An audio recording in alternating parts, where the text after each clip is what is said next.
मंगलम भगवान मीरो मंगलम गौतम मुनि मंगलम कुंद कुंदात्यो जैन धर्मोस्तु मंगलम सर्वमंगल मांगल्यम सर्वकल्याणकारकम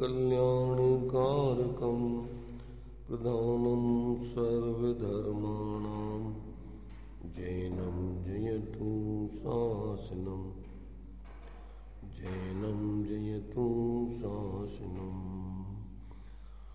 वंदितु सव्यसिद्धे धुवमचलमणोभवं गदिं पत्ते मोक्षामि समय पाहुडो मिणमोषुध केवली भणिदम्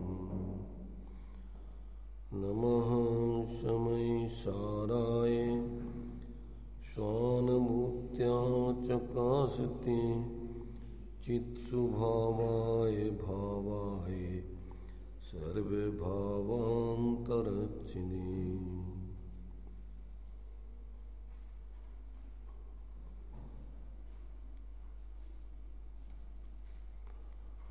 समय सार जी गाथा 63-64। यदि संसार अवस्था में मात्र संसार अवस्था में ही अगर जीव को वर्णादि के साथ तादात माना जाए, अगर किसी का ऐसा अभिप्राय हो तो उसमें क्या दोष आता है, इस बात को यहाँ पर आचार्य देव स्पष्ट कर रहे हैं। तो गाथा आत्मख्याति टीका भावार्थ के बाद तात्पर्य वृत्ति अपन को रह गई पढ़ने को, इसके माध्यम से अपन देखते हैं। अब संसार अवस्था में ही जीव के वर्णादि के साथ तादात्म्य संबंध है, ऐसा दुराग्रह होने पर जीव के अभाव का दोष आता है, ऐसा आचार्य यहाँ उपदेश देते हैं, स्पष्टीकरण करते हैं उसका।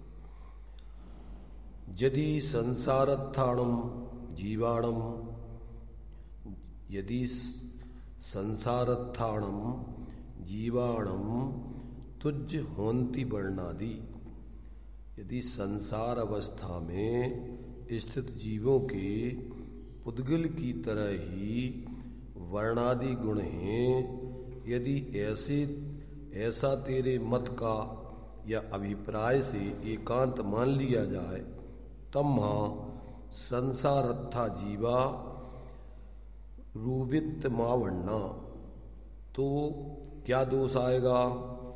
तो कहते हैं कि संसार में स्थित जीव मूर्त अमूर्त अनंत ज्ञानादि चतुष्टय लक्षण छोड़कर शुक्ल कृष्ण आदि लक्षण वाले मूर्तिक पने को प्राप्त होते हैं, यह दोष प्राप्त होता है।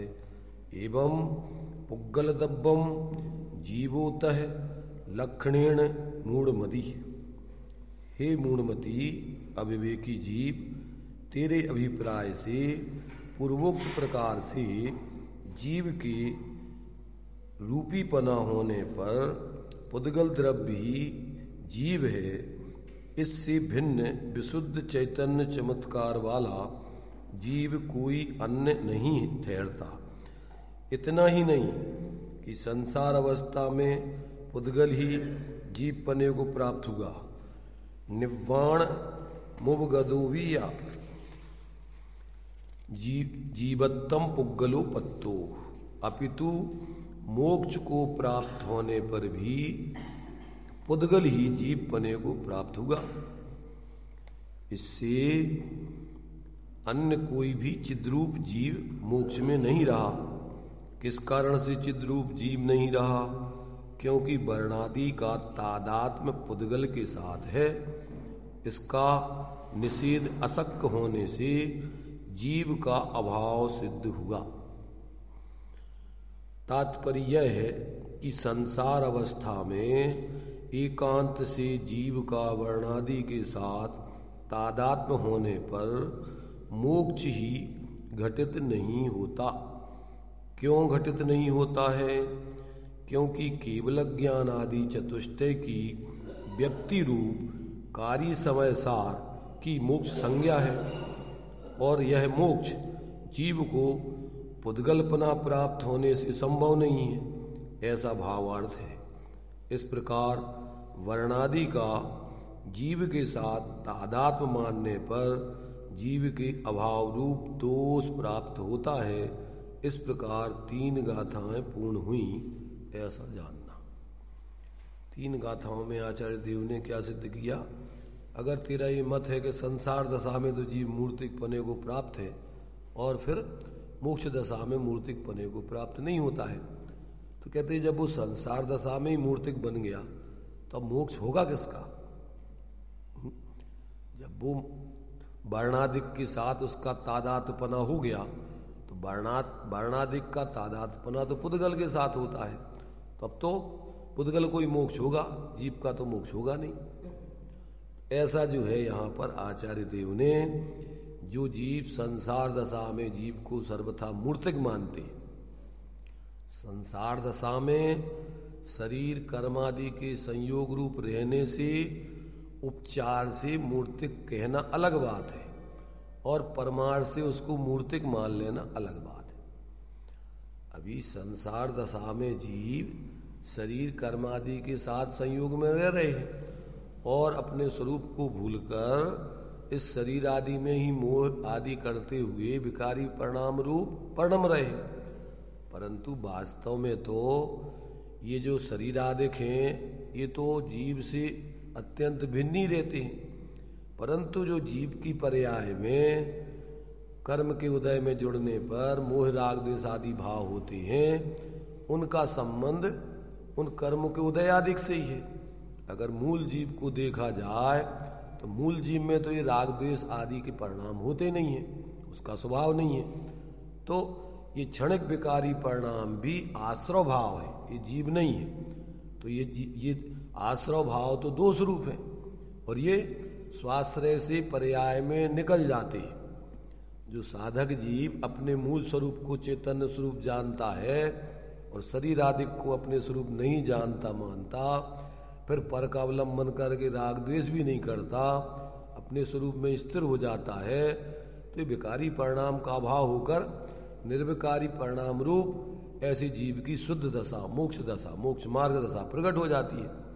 तो ये रागादिक भाव तो जीव के ना तो पर्याय स्वभाव हैं और ना द्रव्य स्वभाव है। इसलिए जीव को जो यहाँ 29 भाव बतलाए हैं वर्णादि से लेकर गुणस्थान पर्यंत, वास्तव में ये जीव का मूल स्वरूप ना तो द्रव्य स्वभाव है ना पर्याय स्वभाव है। माने मोक्ष दशा होने पर पर्याय में भी ये राग द्वेष मोहादिक के भाव नहीं रहते और द्रव्य पने से तो इनका सदाकाल अभाव ही है। द्रव्य वास्तव में द्रव्य तो एक रूप जो अपने लिए द्रव्य स्वभाव का स्वरूप बताया है वो तो एक रूप होता है। तो ऐसा जो है आचार्य देव ने इस वर्णादि से लेके गुणस्थान पर्यंत आदि 29 भाव ये जीव का मूल स्वरूप नहीं और जीव की वास्तव में पर्याय का स्वभाव भी नहीं। ये तो अज्ञानता से अपने स्वरूप को भूल के और जीव संसार दशा में अपनी क्षणिक अवस्था में मोह राग द्वेष करते हुए क्षण क्षण और ये अज्ञानता से जीता हुआ दुखी रहता है। तो ये ऐसा जो है यहाँ पर आचार्य देव ने ऐसा जो संसार दशा में जीव के वर्णादिक भाव मानते हैं और मोक्ष दशा में नहीं होते हैं, तो कहते वर्णादिक तो संसार दशा में भी जीव के नहीं है, क्या न तो पर्याय में और न द्रव्य में। रागादिक जो है जो परिणति में होते हैं वो कर्म सापेक्ष भाव हैं और वो दोष हैं, वो भी अपना स्वभाव नहीं है, न तो द्रव्य स्वभाव न पर्याय स्वभाव, निकाल देने लायक हैं। तो जब जीव अपने उस द्रव्य स्वभाव की अपने रूप श्रद्धा करता है, ज्ञान करता है, स्थिरता करता है, तो पर्याय में भी जो परावलंबन से मिथ्यात अज्ञान कसाय आदि के भाव होते थे उनका भी अभाव होकर के आत्मा की स्वाभाविक दशा प्रकट हो जाती है। इसलिए यहाँ पर इन सब को आत्मा का मूल स्वरूप द्रव्य स्वरूप नहीं है ऐसा निषेध करके अपने स्वरूप दृष्टि द्रव्य दृष्टि आचार्य देव ने यहाँ कराई है। ऐसा ज्ञान करना चाहिए। तो यहाँ पर अपन को माने जीव अजीव अधिकार है, तो इस जीव अजीव अधिकार में जीव का मूल स्वरूप क्या है और जीव मूल में क्या नहीं है, ऐसा यहाँ पर भेद विज्ञान आचार्य देव करा रहे। तो इस प्रकार यह सिद्ध हुआ कि वर्णादिक भाव जीव नहीं है। अब यह कहते हैं, आगे उसको और स्पष्ट करते हैं गाथा 65-66। देखिए, एकम चादोर्नितिर्णिया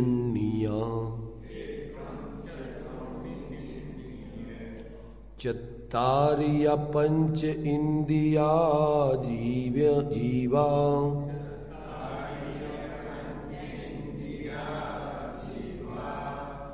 बादर पच्चत्तिदरा पैडियो नाम कम्मस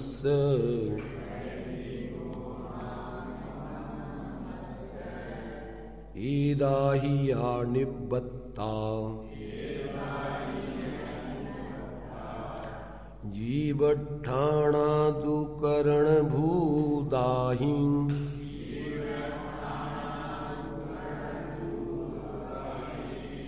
फैडी पोगलमयी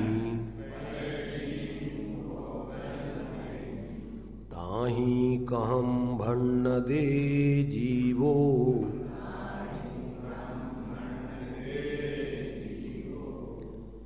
जीव एक दो त्रय चार पंच इंद्रिय बादर सूक्ष्म में पर्याप्त अनपर्याप्त जीव जू नाम कर्म की प्रकृति है, जो प्रकृति पुद्गलमयी वह कारण रूप बने हरि उससे रचित जीव थान जो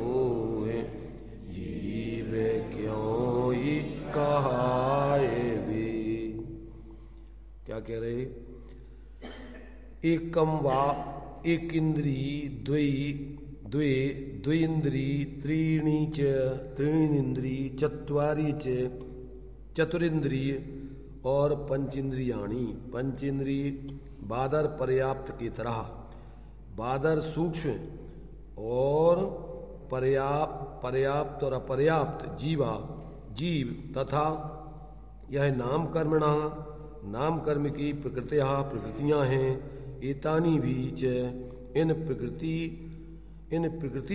प्रकृतियों के पुद्गल मयी भी ताभी जो कि पुद्गलमय रूप से प्रसिद्ध हैं, उनके द्वारा करणभूता भी करण स्वरूप होकर अर्थात जो इंद्रिय द्रव्य इंद्रियों के रूप में होकर निर्वृत्तानि रचित जीव स्थानानि जो जीव स्थान जीव समास हैं, वे जीवा जीव कथम कैसे भण्यते कहे जा सकते हैं। क्या कहा? जो एक इंद्री दो इंद्री तीन इंद्री चार इंद्री संगी असंगी पंचेंद्री और उनके सब भेद होकर के पर्याप्त और अपर्याप्त ऐसे 14 भेद हो जाते हैं, जिसको अपन 14 जीव समास संसार में जीवों के समूह इन स्थानों पर पाए जाते हैं। कहाँ कहाँ जीवों के समूह संसार में इन 14 स्थानों में पाए जाते हैं। कौन कौन से? एक इंद्री सूक्ष्म और बादर, 2 भेद हो गए। 2 इंद्री तीन इंद्री चार इंद्री पंचेंद्री संगी असंगी, तो 2 3 4 3 ये और 2 वो भेद सूक्ष्म और बादर 5 और संगी असंगी 7। इनके पर्याप्त और अपर्याप्त, जब तक लब्धियां इंद्रियां माने अपनी जो पर्याप्तियां पूर्ण नहीं होती तब तक वो अपर्याप्त और पर्याप्त जीव कहलाते हैं। ऐसे 14 भेद वाले जीव समूह संसार में पाए जाते हैं। ऐसा व्यवहार से इंद्रियों के माध्यम से जीव के स्वरूप को कहा जाता है। तो यहाँ कह रहे भाई, ये जो जीव समास है ये तो नाम कर्म की रचना है, नाम कर्म की प्रकृतियां हैं। देखिए टीका में उसका खुलासा करते हैं।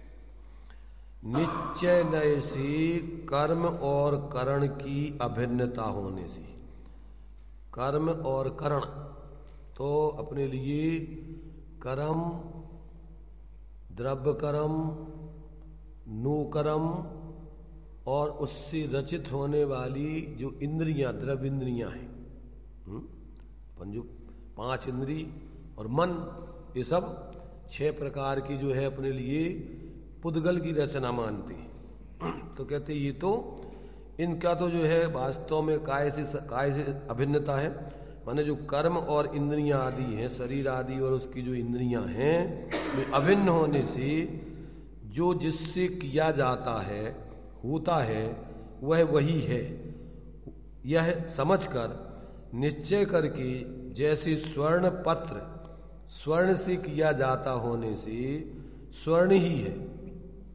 जो स्वर्ण के पत्ता बनाए जाते हैं चढ़ाने के लिए या उसके लिए जो बनाते हैं स्वर्ण के पत्ते, तो वो काय के बनते हैं? वो स्वर्ण के बनते हैं, तो वो स्वर्ण ही है, स्वर्ण से किए जाते होने से स्वर्ण ही है, अन्य कुछ भी नहीं है। इसी प्रकार जो जीव के स्थान बतलाए हैं बादर, सूक्ष्म, एक इंद्री, द्विंद्री, 3 इंद्री, चतुरिंद्री, पंचेंद्री, पर्याप्त और अपर्याप्त नामक पुद्गलमयी नाम कर्म की प्रकृतियों से किए जाते होने से पुद्गल ही है। ये काय से रचित हैं? ये तो सब पुद्गल से रचित होने के कारण जो इंद्रियां, द्रव्य इंद्रियां जो हैं, ये सब पौद्गलिक हैं, जीव नहीं है। और नाम कर्म की प्रकृतियों की पुद्गलमयता तो आगम में प्रसिद्ध ही है। और जो 8 कर्म हैं वे सब पुद्गलमय ही हैं। 8 कर्मों की रचना ये पुद्गल वर्गणाओं से होती है। तो कहते ये तो आगम में प्रसिद्ध ही है कि सब पुद्गलमय ही है, तथा अनुमान से भी जानी जा सकती हैं। ऐसा अपन अपनी युक्ति तर्क से अनुमान भी कर सकते हैं। तो अनुमान से भी जानी जा सकती हैं, क्योंकि प्रत्यक्ष दिखाई देने वाले शरीर आदि जो मूर्तिक भाव हैं वे कर्म प्रकृतियों के कार्य हैं। इस शरीर आदि काय से? ये कर्म प्रकृतियों के निमित्त से बने हुए नो कर्म शरीर आदि के कार्य हैं ये। तो कहती हैं इसलिए कर्म प्रकृतियां पुद्गलमय हैं, ऐसा अनुमान हो सकता है। इसी प्रकार गंध, रस, स्पर्श, रूप, शरीर, संस्थान और सहनन भी पुद्गलमय नाम कर्म की प्रकृतियों के द्वारा रचित होने से पुद्गल से अभिन्न है। इसलिए मात्र जीव स्थानों को पुद्गलमय कहने पर इन सबको भी पुद्गलमय ही कथित समझना चाहिए। इसलिए वर्णादि जीव नहीं है, यह निश्चय नय का सिद्धांत जानना चाहिए। ये सब जितने भी जीव समास हैं, जो अपने लिए एक इंद्री से लेके पंचेंद्री तक के जीव पर्याप्त अपर्याप्त के भेद से 14 भेद वाले हो जाते हैं, तो ये सब कैसे बने हुए हैं? ये सब पुद्गल से रचित हैं। इसलिए ये उसमें वर्णादि उसी में होते हैं। तो वर्णादि से लेके गुणस्थान आदि पर्यंत ये जीव कैसे हो सकते हैं? ऐसा यहाँ पर स्पष्टीकरण दिया है। तो इस प्रकार जब तक जीव को ऐसा लक्षण भेद से वस्तु स्वरूप का निर्णय नहीं होता, तब तक उसको अपने आत्मा का और शरीर आदिक का और राग आदिक का भेद विज्ञान नहीं होता है। क्या नहीं होता है? उसको भेद विज्ञान नहीं होता है। और बिना भेद विज्ञान के सम्यक ज्ञान नहीं होता है, आत्मज्ञान नहीं होता है। और बिना आत्मज्ञान के और रत्नत्रय की सिद्धि नहीं होती है। और बिना रत्नत्रय की सिद्धि के मोक्ष मार्ग की सिद्धि नहीं होती। और मोक्ष मार्ग की सिद्धि के बिना मोक्ष की सिद्धि भी नहीं होती, और मोक्ष की सिद्धि के बिना जो आत्मा का अनंत सुख है, उस जो सुख की चाह है सब जीवों की, उसकी भी सिद्धि नहीं होती।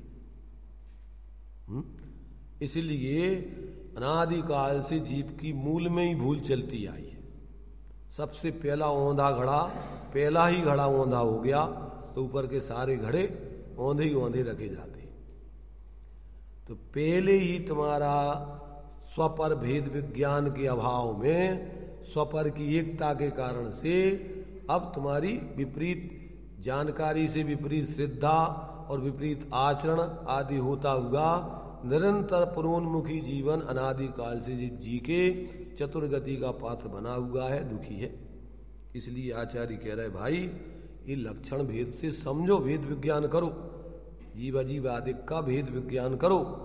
और ये नहीं करोगे जब तक, तब तक अपने सुख की चाह रखने पर भी सुख का सही स्वरूप न जानने से, सुख का सच्चा मार्ग न अपनाने से, निरंतर सुखी होने के लिए प्रयत्न करने पर भी रात दिन जीव दुख को ही प्राप्त हो रहा है। सुख प्राप्ति हेतु प्रयत्न करते सुख जाता दूर।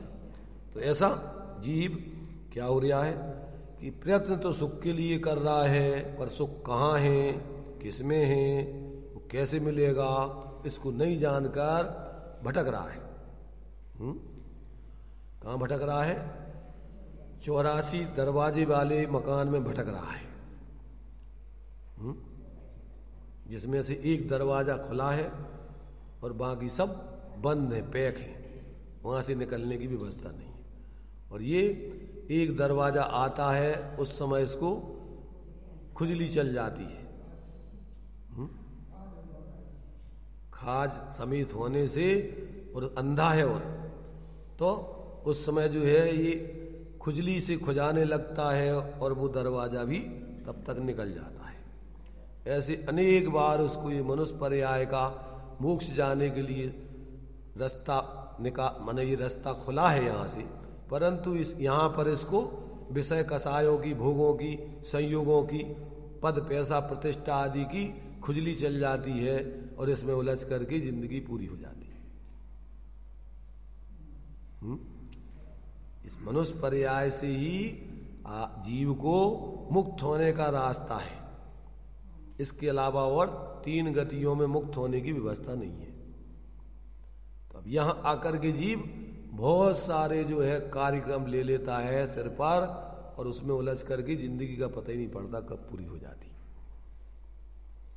इसलिए यहां आचार्य कह रहे भैया देखो, समझो, भेद विज्ञान यहां कर लो। दौल समाज सुन चेत सयाने, काल वृथा मत खोवे, और यह निर्भव फिर मिलन कठिन है, जो सम्यक नहीं होवे, वेद विज्ञान नहीं होवे, आत्मज्ञान नहीं होवे। आत्मज्ञान ही ज्ञान है, शेष सभी अज्ञान, और आत्म शांति का मूल है वीतराग विज्ञान। तो अब इसमें देखो अनेक अनेक तरीके से आचार्य अपने लिए प्रतिबोध दे रहे हैं, समझा रहे हैं कि भैया समझ जा, देख समझ जा। जैसे बड़े बुजुर्ग होते ना, तो जब बच्चे छोटी उम्र में मूर्खता करते हैं, नहीं मानते उनकी बात, बहुत बार बार समझाते, देख समझ जा, बाद में पछताएगा, रोएगा। तो यहां पर भी आचार्य देव जिन्होंने वस्तु स्वरूप समझा है और उस वास्तव में अपने स्वरूप के अनुभव करके वो आनंद को भोगते हुए जी रहे हैं, और भगवान जिनेंद्र ने इस स्वरूप को समझ करके इस संसार की दशा से निर्वृत्त होकर और ऐसे अरहंत सिद्ध दशा प्राप्त की है। तो अब वो जो है भगवान जिनेंद्र, जो तीर्थंकर प्रकृति का बंध करके अरहंत दशा को पाते हैं, तो सहज जीवों के भाग्य से उनकी दिव्य धुनी में ये सब बातें आती है, और उसी के आधार से फिर गणधर आदि देव इसकी रचना करके अपन को परंपरा से आज तक लेके आए। अभी तक अपन को अविच्छिन्न रूप से ये श्रुत की धारा अपने लिए प्राप्त हो रही है, और अभी यदि अपन नहीं चेते तो आगे क्या होगा पता नहीं। इसलिए अपन को यहां समझना चाहिए। अब इसी के ऊपर जो है आचार्य अमृतचंद देव ने कलश लिख करके भी अपने तरीके से इसको स्पष्ट करने का प्रयत्न किया है।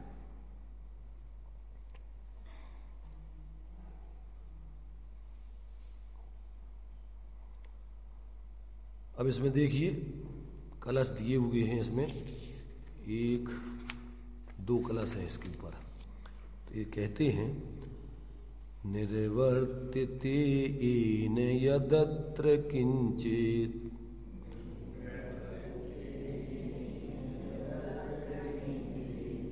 तदेव तत्स्यान्न कथंच नान्यत्।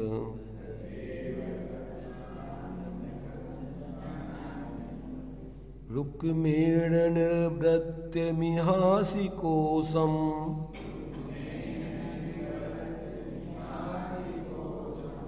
पश्यन्ति रुक्मं न कथंच नासिम्।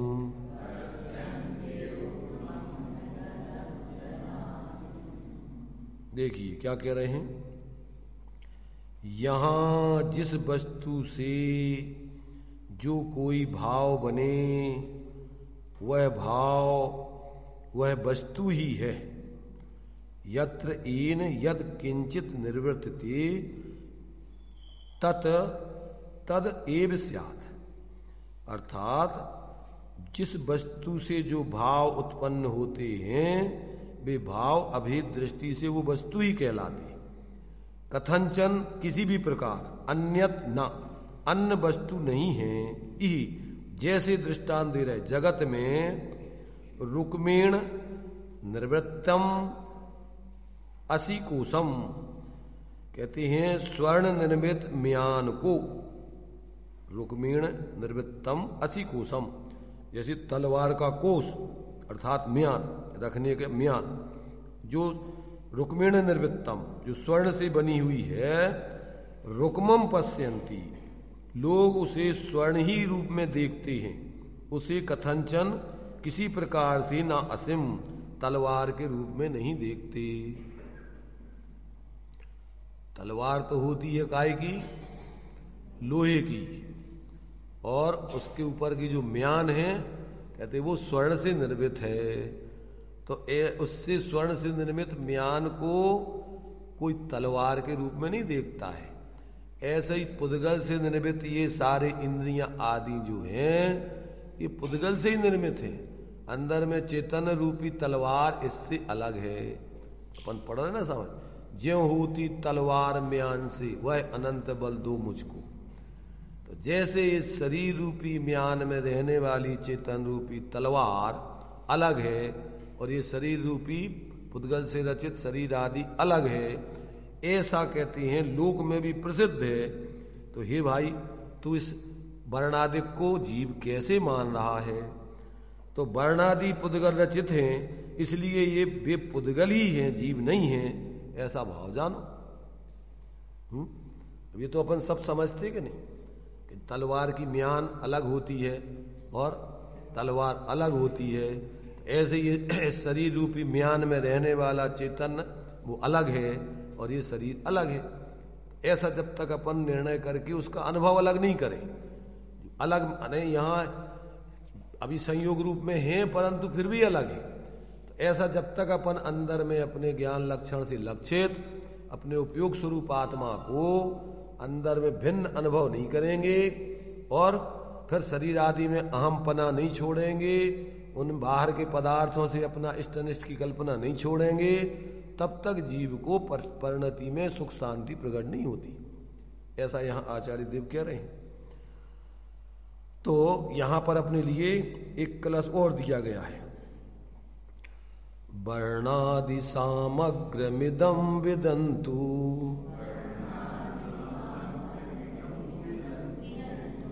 निर्माणमेकस्य हि पुद्गलस्य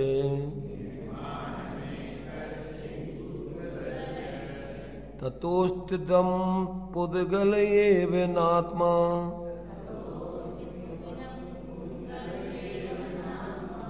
यतः स विज्ञान घनस्ततोऽन्या।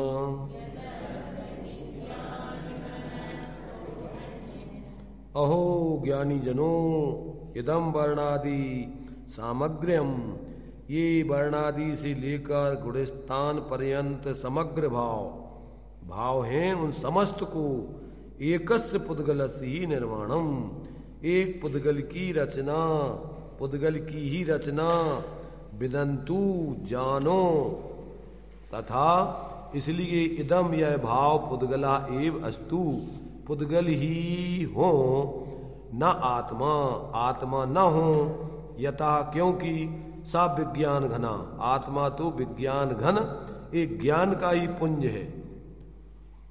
तथा इसलिए अन्य वह इन वर्णादि भावों से अन्य है, भिन्न है, इन रूप नहीं है, ऐसा जानना चाहिए। क्या कह रहे हैं अब? हे भव्य जनों, ज्ञानी जनों,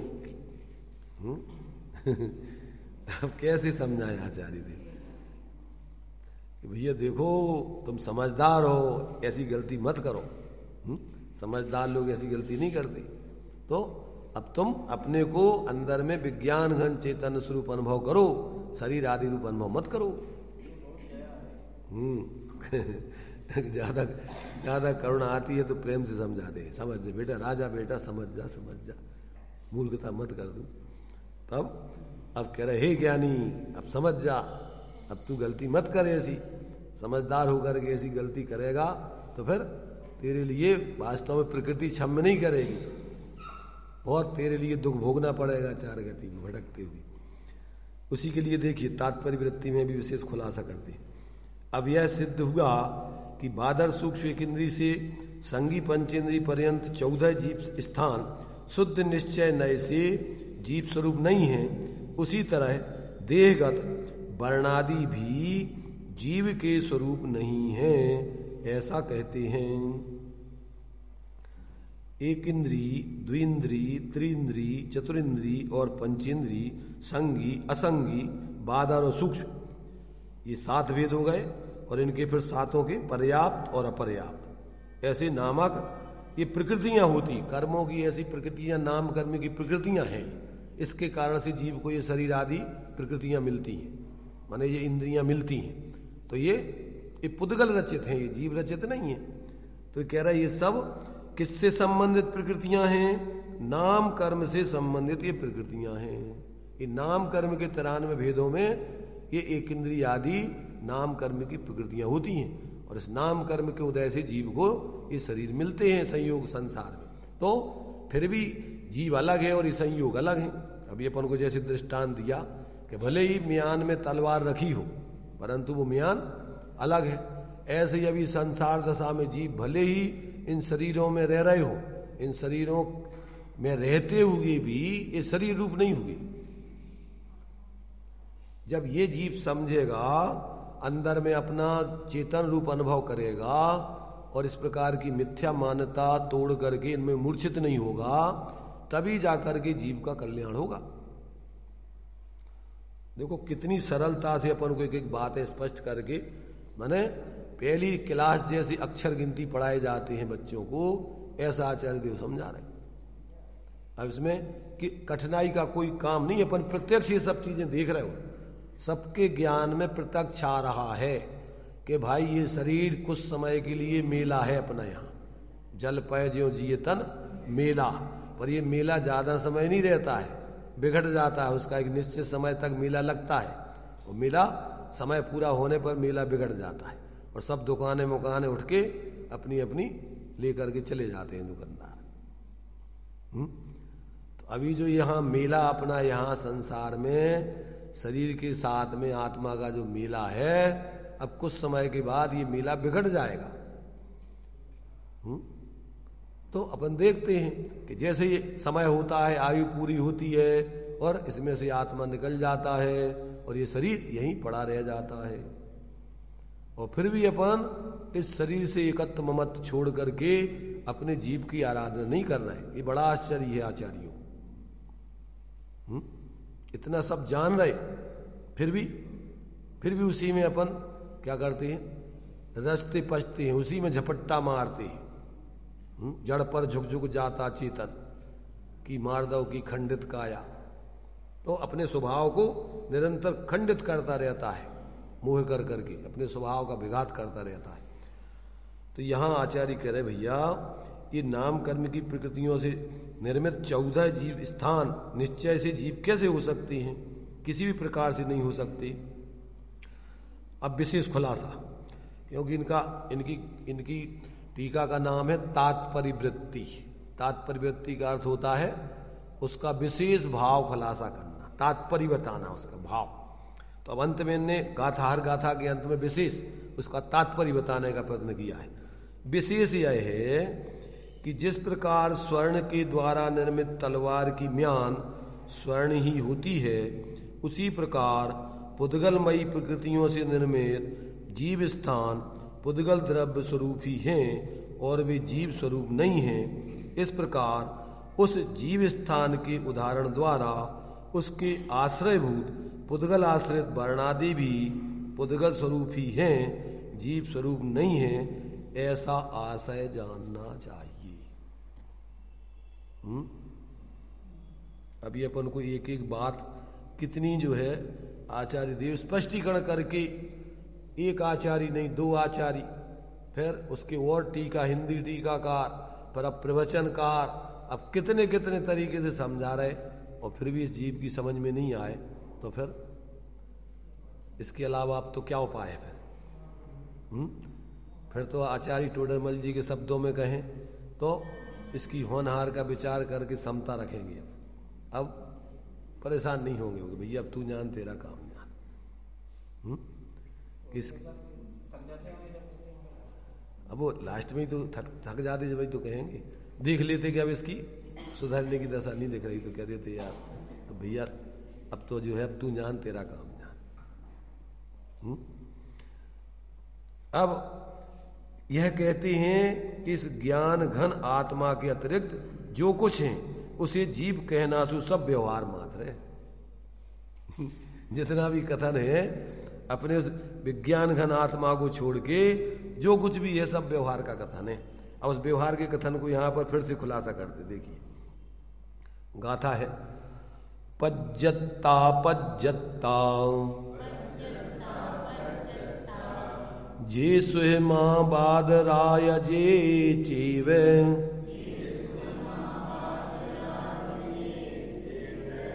देहस्य जीव सन्ना सुत्ते व्यवहार दो उत्ता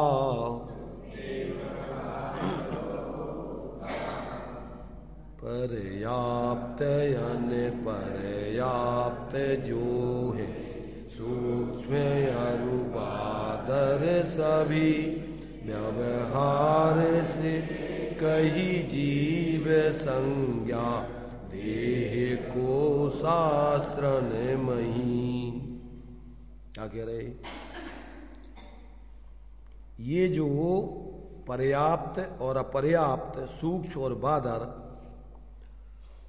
ये जितनी आदि जितनी देहस जीव देह की जीव संज्ञा है वे सब सूत्र में अर्थात शास्त्रों में आगम में व्यवहारता व्यवहार से उक्ता कही गई है। कैसे कही गई है? सब व्यवहार से कही गई है। व्यवहार माने संयोग आदि के माध्यम से। जैसे अभी देखो इसमें खुलासा कर रहा है, टीका में खुलासा कर दे।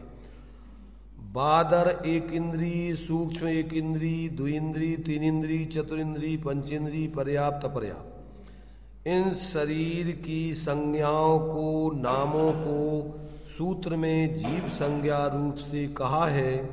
वह पर की प्रसिद्धि के कारण घी के घड़े की भांति व्यवहार है कि जो व्यवहार अप्रयोजनार्थ अर्थात उसमें प्रयोजनभूत वस्तु नहीं है, इसी बात को और स्पष्ट कहते हैं। जैसे किसी पुरुष को जन्म से लेकर मात्र घी का घड़ा ही प्रसिद्ध यानी ज्ञात हो, उसके अतिरिक्त वह दूसरे घड़े को न जानता हो, उसे समझाने के लिए जो यह घी का घड़ा है सो मिट्टीमय है, घीमय नहीं है, इस प्रकार समझाने वाले के द्वारा घड़े में घी के घड़े का व्यवहार किया जाता है, क्योंकि उस पुरुष को घी का घड़ा ही प्रसिद्ध ज्ञात है। इसी प्रकार इस अज्ञानी लोग को अनादि संसार से लेकर अशुद्ध जीव ही प्रसिद्ध यानी ज्ञात है, वह शुद्ध जीव को जानता ही नहीं है। उसे समझाने के लिए, शुद्ध जीव का ज्ञान कराने के लिए जो यह वर्णादिमान जीव है सो ज्ञानमय है, वर्णादिमय नहीं है। इस प्रकार सूत्र में जीव में वर्णादिमान पने का व्यवहार किया गया है, क्योंकि उस अज्ञानी लोक को वर्णादिमान जीव ही प्रसिद्ध यानी ज्ञात है। क्या अज्ञानी लोग को कैसा जीव प्रसिद्ध है? शरीर आदि के माध्यम से ही आज तक उसने जीव को पहचाना है। आज तक शरीर से भिन्न ज्ञानमय जीव को आज तक जाने ही नहीं। तो ऐसे उस अज्ञानी लोग को समझाने के लिए आचार्य कि जो ये वर्णादिमान एक इंद्री, दो इंद्री, तीन इंद्री जीव है, सो वो वास्तव में शरीर है, जीव तो उससे अलग चेतन स्वरूप है, ऐसा जान।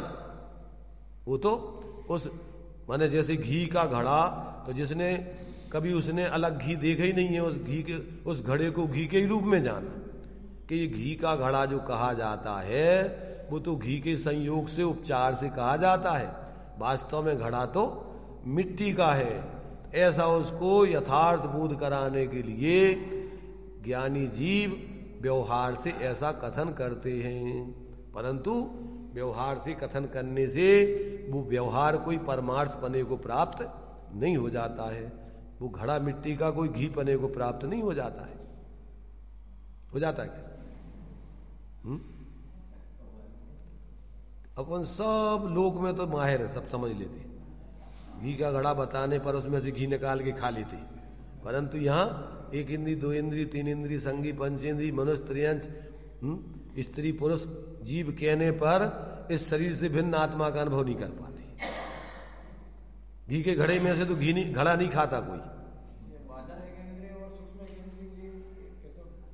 बादर का मतलब होता है स्थूल रूप में। सूक्ष्म जीव तो क्या होते, ना किसी से रुकते हैं ना किसी को रोकते हैं, वज्र में से भी निकल जाएंगे। सूक्ष्म जीव माने उनका शरीर इतना सूक्ष्म होता है कि जितने भी अपने लिए जो स्कंद हैं वे तो पुद्गल परमाणुओं के पिंड हैं, तो इतना सूक्ष्म उनका शरीर होता है, स्थूल स्कंदों में से वो निकल जाते हैं। और जो बादर जीव होते हैं वो आपस में जैसे दीवार, अब यहां से आगे नहीं निकल सकते। सूक्ष्म जीवों को कोई नहीं रोक सकता है कहीं भी से भी, उनके लिए लोग पूरे लोक में ठसाठस भरे हुए हो। तो वो सूक्ष्म, उनको ऐसा सूक्ष्म नाम कर्म का उदय प्राप्त है कि वो कहीं से भी, माने जितने भी मूल स्कंद अपन को दिखते हैं इनसे पार होकर के ऐसी की ऐसी चीजों के तो निकल जाते हैं। और जो बादर हैं वो दूसरों से रोके जाते हैं, दूसरों को रोकते हैं। तो ये ऐसे ही उनके लिए नाम कर्म की प्राप्ति हुई। सूक्ष्म नाम कर्म के उदय से वो तीनों लोकों में अबाध रूप से विचरण कर सकते हैं, उनको कोई रोकने में समर्थ नहीं। जैसे अपन भक्तामन में पढ़ते ना, कौन माई का जाया रखता, उन्हें रोकने का अधिकार। तीन लोक में वो विचरण कर सकते हैं अपने ज्ञान से, कहीं भी लोकालोक में जा सकते हैं। भगवान को रोकने के लिए कौन समर्थ है कि इस लोक में जाने से रोक सके, पूरे लोकालोक में। ऐसे ही उन सूक्ष्म जीवों को पूरे लोक में विचरण करने का उसको कोई बाधा नहीं पहुंचा सकता है। तो इस प्रकार से आंखों से तो क्या, वो तो दूरबीन किसी से भी नहीं दिखती ऐसे। अवधि ज्ञान और केवल ज्ञान आदि में दिखती है बस। जो परमावधि आदि ज्ञान है उसमें वो दिखते हैं, क्योंकि वो स्थूल शरीर, उनके शरीर पुद्गल की बरगणाएं हैं और उनके साथ में शरीर भी लगा हुआ है, तो ये सब उसके माध्यम से वो देख सकते हैं, परंतु सामान्य जीवों के लिए दिखाई नहीं देता है।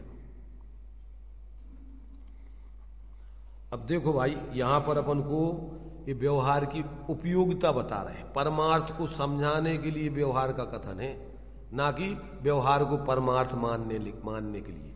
पहले ही आचार्य देव इसमें क्या किया है कि व्यवहारी जीवों को समझाने, परमार्थ समझाने के लिए बिना व्यवहार के उनको परमार्थ समझाया नहीं जा सकता है।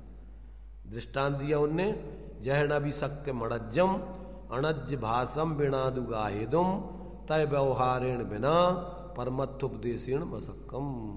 जिस प्रकार अनारी व्यक्ति को, म्लेच्छ व्यक्ति को मिलेच्छ भाषा बोले बिना अपनी बात को समझा पाना अशक्य है, उसी प्रकार व्यवहारी जीवों को बिना व्यवहार के परमार्थ का उपदेश देना अशक्य है।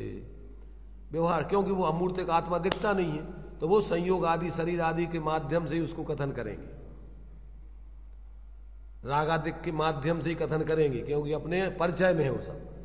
पर अंदर में सूक्ष्म आत्मा, अतीन्द्रिय आत्मा अपने अनुभव में कभी आया नहीं, इसलिए वो संयोग और संयोगी भाव आदि के माध्यम से बताते हैं कि देखो जिसमें ये रागादिक पैदा हो रहे हैं ना, वो अंदर में वो आत्मा है, और जो शरीर आदि जो लिए हुए है ये संयोग रूप में इससे पृथक चैतन्य स्वरूप आत्मा है। तो ऐसा जो है इस व्यवहार से उस परमार्थ को बताते हैं, परंतु अज्ञानी जीव अगर इस व्यवहार को ही परमार्थ मान के और अंदर में इससे भिन्न अपनी आत्मा का अनुभव नहीं करे तो उसके मिथ्यात्व को दूर करने में कोई समर्थ नहीं है। पर आचार्य कहते हैं कि ऐसे जिसने व्यवहार को परमार्थ मान लिया तो उसके लिए तस्य देशना ना, उसके लिए देशना लागू नहीं होगी, वो समझ नहीं पाएगा। अब इसके लिए देखो इन्होंने आचार्य देव अमृतचंद देव बार बार उसके ऊपर अपने कलश लिख करके समझाने का प्रयत्न करते हैं। तो एक कलश इस पे लिखा हुआ है इन्होंने, देखिए इस कलश को भी पढ़ते हैं।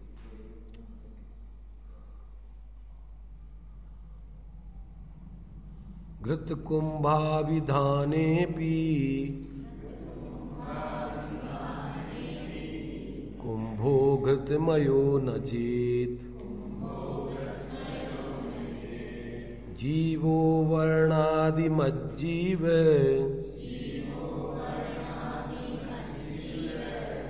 जल्पनेपि न तन्मयः।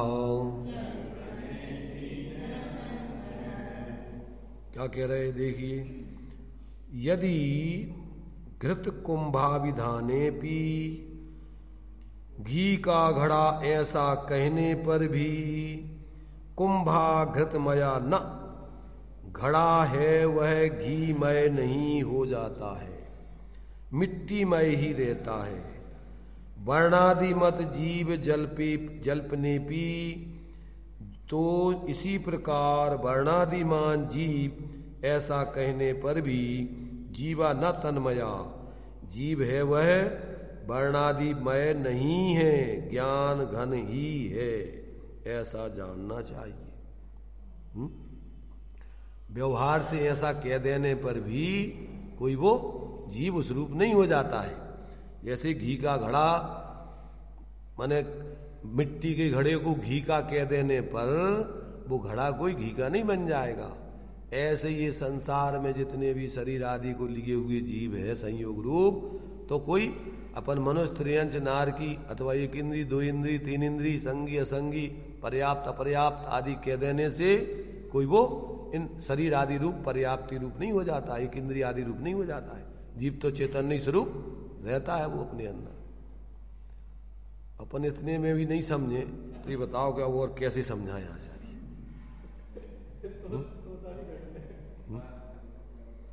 देखो भावार्थ में खुलासा कर रहे हैं, घी से भरे हुए घड़े को व्यवहार से घी का घड़ा कहा जाता है, तथापि निश्चय से घड़ा घी स्वरूप नहीं है।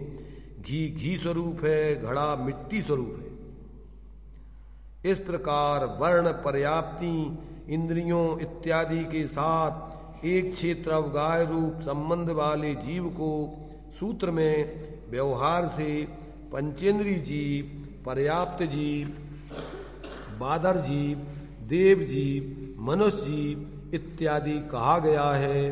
तथापि निश्चय से जीव उस स्वरूप नहीं है। वर्ण पर्याप्ति इंद्रियां इत्यादि पुद्गल स्वरूप हैं। जीव ज्ञान स्वरूप ही जानना चाहिए। माने अनेक अनेक तरीके से समझाने का प्रयत्न किया जा रहा है जीवों के लिए। कौन से जीवों के लिए? ज्ञान स्वरूप जीवों के लिए, ज्ञानी जीवों के लिए समझाया जा रहा है, जो वास्तव में ज्ञान स्वरूप है और अपने ज्ञान स्वरूपता को भूल के अपने को शरीर आदि रूप अनुभव कर रहे हैं, देह जीव को एक गिन रहे। ऐसे जीवों को ये समझाया जा रहा है कि भैया समझ जा भाई, अभी तेरे लिए अवसर आया है, संगी पंचेंद्री मनोज पर्याय मिली है, मन मिला है, उससे तू भेद विज्ञान कर सकता है। सैनी किसे कहते हैं? जो अज्ञानियों के इशारों को समझे सैनी। सैन माने होता इशारा। क्या तो कहते भाई तू सैनी है, इशारों को आचार्यों की तू समझने का अधिकारी है। अभी अगर इस पर्याय में नहीं समझेगा और अगर तू असैनी हो गया, जिनवाणी में तो यही पढ़ते हैं कि अगर वो जिनवाणी नहीं समझता है तो सैनी हो के भी असैनी। जैसे असैनी नहीं समझ पा रहे ऐसे तू भी असैनी है अब।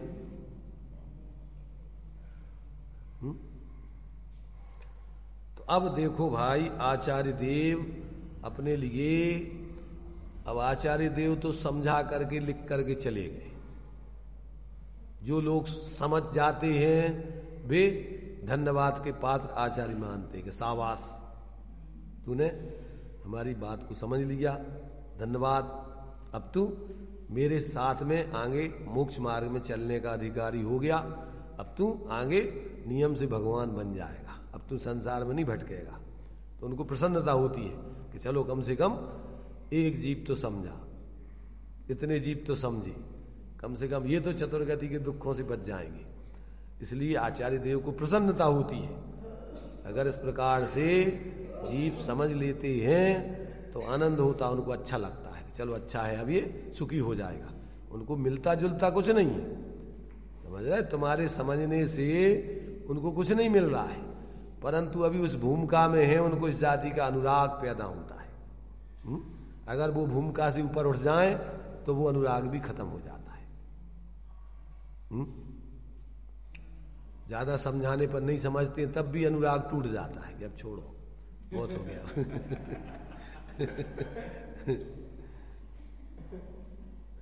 तो अब देखिए तात्पर्य वृत्ति हिंदी में अब उसको खुलासा कर रहे हैं। और अब अन्य ग्रंथों में पर्याप्त जीव, अपर्याप्त जीव, बादर जीव, सूक्ष्म जीव कहे गए हैं, वे कैसे घटित होते हैं, इस प्रकार पूर्व पक्ष का निराकरण करते हैं कि पर्याप्त तथा अपर्याप्त सूक्ष्म और बादर जो जीव कहे गए हैं वे पर्याप्त अपर्याप्त शरीर को देखकर पर्याप्त अपर्याप्त बादर सूक्ष्म से विपरीत परम चैतन्य ज्योति लक्षण रूप शुद्धात्म स्वरूप से पृथक रूप शरीर की वह जीव संज्ञा कही गई है। किसकी? नहीं, किस जो जीव कैसा है? जो इससे विपरीत परम चैतन्य ज्योति लक्षण रूप शुद्धात्म स्वरूप से शुद्धात्म रूप है, इससे जो पृथक शरीर आदि हैं, इनकी जो है लोक में इस प्रकार से व्यवहार से ये जीव संज्ञा कही गई है। सूत्र में अथवा परमागम में किस नय से कही गई है? व्यवहार नय से कही गई है, इसमें कोई दोष नहीं है।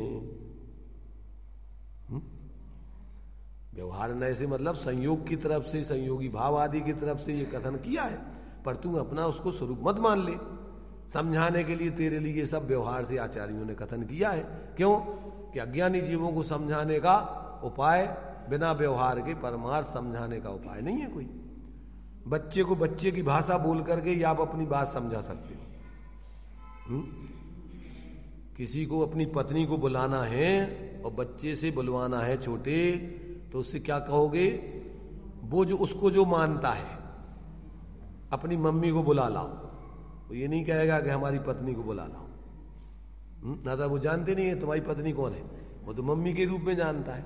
ऐसे अज्ञानी जीव अनादिकाल से शरीर आदि के रूप में जीव को जानता है, कभी उसने अलग जीव के रूप में उसने देखा ही नहीं, सोचा ही नहीं।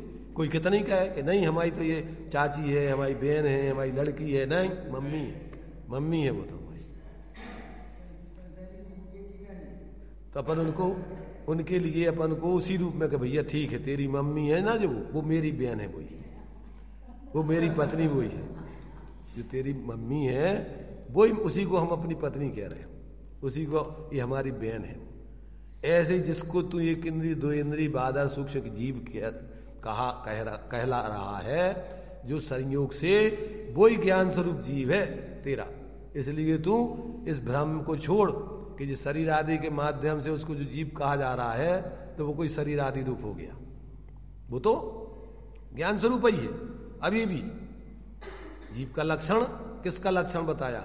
6 ढाला में अपन ने पढ़ा, तत्वार सूत्र पढ़ा, चेतन को उपयोगो लक्षण, उपयोगो लक्षण, चेतन को उपयोग रूप, चिन्ह मूर्त बिन मूर्त अनूप, पुद्गल नव धर्म अधर्म काल, इनते न्यारी है जीव चाल सदा काल। कौन से जीव की? जीव मात्र की। सब जीवों का स्वरूप यही है, यही था, यही रहेगा। मानो तो ठीक, और नहीं मानो तो भी रहेगा तो वही। मानो तो शाबाश, तुम्हारा कल्याण, और नहीं मानो तो भोगना, भटकते रहो। तो ये यहां पर कह रहे भैया, ये व्यवहार न ऐसी कही गई है, इसमें कोई व्यवहार से कहने में दोष नहीं है। इस प्रकार जीव स्थान और जीव स्थान के आश्रित वर्णादि निश्चय नए से जीव स्वरूप नहीं है। इस प्रकार कथन रूप से 3 गाथाएं पूर्ण हो गई। गाथाओं पे गाथाएं पूर्ण होती जा रही।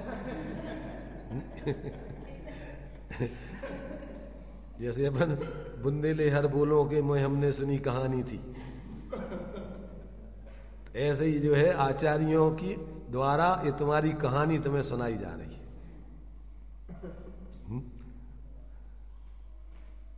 अभी तक जितने भी आचार्य हैं, तुम्हारी कहानी ताज भ्रमण की है, बहु कथा अपन बोलते हैं ना, क्या बोलते हैं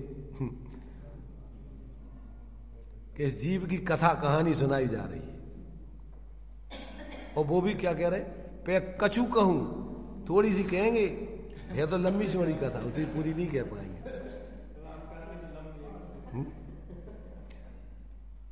इसमें भी लिखा पन्नू, क्या लिखा?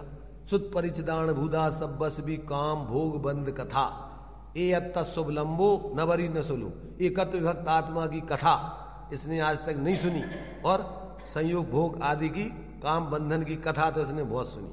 इससे परिचय किया, अनुभव किया, और ऐसे अनुभव काम भोग बंधन के जीवन जीने वालों के परिचय में उनका उपदेश सुना।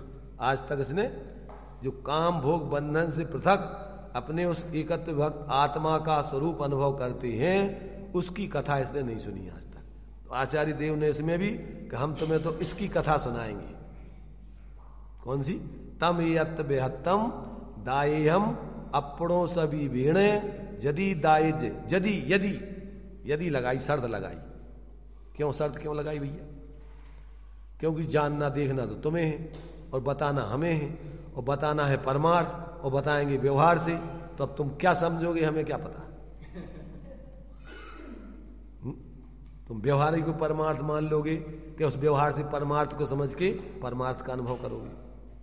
इसलिए यदि समझ लो तो स्वीकार कर लेना, अनुभव आ जाए तो स्वीकार करना, और यदि समझ में नहीं आए, अनुभव नहीं कर पाओ, तो छल ग्रहण करके और यदवा तदवा अपनी मान्यता, अपने बारे में, धर्म के बारे में, हमारे बारे में यदवा तदवा मान्यता मत बना लेना, समझने का प्रयत्न करना।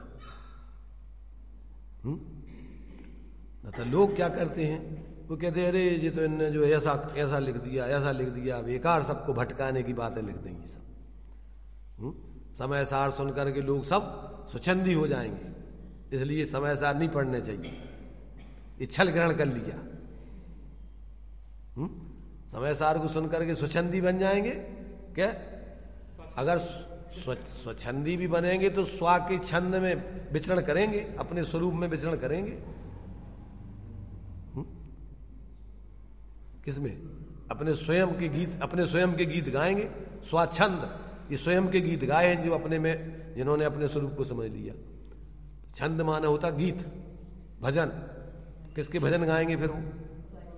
इस समय सार का जो अनुभव कर लेंगे, फिर तो वे उस समय सार के गीत गाएंगे, उसी के भजन गाएंगे। इसलिए भाई तुम बन तो जाओ स्वच्छंदी, आचार्य कह रहे एक बार।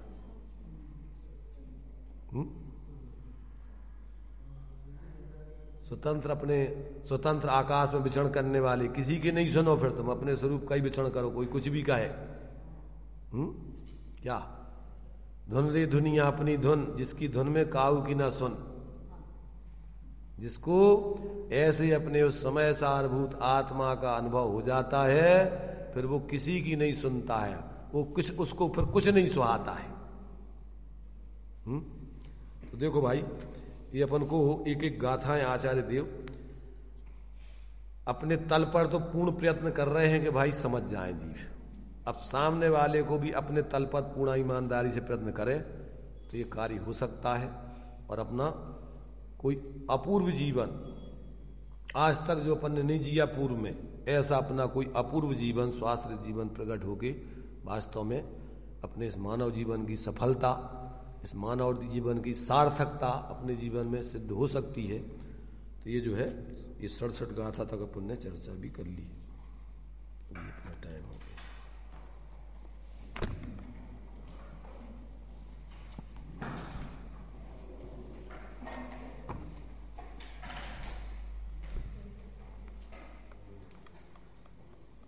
हम माने या ना भी माने, परमात्म पना कम ना होगा।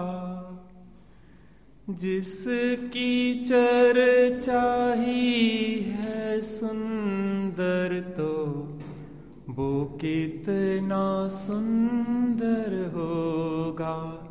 जब एक रतन अनमोल है तो फिर रत्नाकर कैसा होगा। जिसकी चर्चा ही है सुंदर, तो वो कितना सुंदर होगा। कहने से घी का घड़ा, घड़ा न घीमय होए। घी खोजना है, चाहिए है, तो उपचार से कहेंगे कहाँ है, वो है ना घी का घड़ा। लेकिन घी का घड़ा कहने पर भी घड़ा घीमय नहीं होता। ऐसे ही व्यवहार से व्यवहारी जनों को समझाया जाता है। एक इंद्रिय जीव, दो इंद्रिय, तीन इंद्रिय, चार इंद्रिय, सैनी, असेंद्रिय, सूक्ष्म बादर, लेकिन इन रूप जीव हो जाता नहीं है। ऐसे वर्णादि रूप जीव को उपचार से कहते हैं, लेकिन परमार्थ से जीव वर्णादि में होता नहीं है।